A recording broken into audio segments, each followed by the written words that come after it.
एक गोष्ट मी तुम्हाला फार महत्त्वपूर्ण सांगणार आहे. आम्ही महाराष्ट्रभर कीर्तन करत हिंडतोय. या जगामध्ये आपल्याला माणसाची फॅन फॉलोविंग मिलियन मध्ये आपल्याला पाहायला मिळते. पण आज फार महत्त्वपूर्ण गोष्ट सांगणार आहे.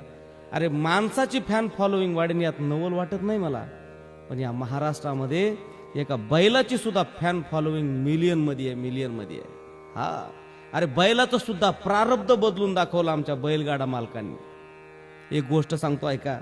ज्ञानोबा राहते एकीकडे त्या बैलाच्या संबंधामध्ये लिहितात, बैल तेथे करबाडे हे न चुके गा पुढे नेई जो का वराढे समर्थाचे नी.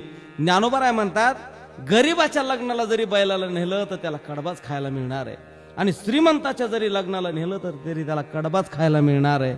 पण या आमच्या बैलगाडा मालकाच्या घरी, अरे आपल्याला घरी जर पाहुणा आला तर त्याला चहाला दूध नाही आपल्याकडे, पण बैलगाडा मालकाच्या बैलाला 5-5 लिटर दररोज दूध आहे, त्याला काजू खायला आहेत, त्याला बदाम खायला आहेत. अरे आपल्या घरात फॅन नाही, पण जा आमच्या मुंबईला आमच्या राहुल पाटलाकडं, त्या बैलाला एसी आहे. नाव काय माहिती त्या बैलाचं?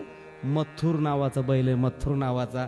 ज्या ज्या वेळेस आमच्या राहुल पाटलाच्या इज्जतीचा सवाल येतो की नाही, मला वाटतं त्यावेळेस आमच्या राहुल पाटलाची इज्जत त्या मथुर नावाच्या बैलानं मैदान गाजून गाजवलं. याला म्हणायचं बैलाचं प्रारब्ध, आणि याला म्हणायचं बैलगाडा मालक. म्हणून माझी प्रत्येक बैलगाडा मालकाला नाव ठेवणाऱ्याला माझी एक विनंती आहे की बैलगाडा मालकाला नाव ठेवण्यापेक्षा हे तुमच्या मनात विचार काय येत नाहीत की ही माणसं गोवंश वाढवतात. साऱ्या महाराष्ट्राला दिवाना केलंय आमच्या मथुर बैलांनी.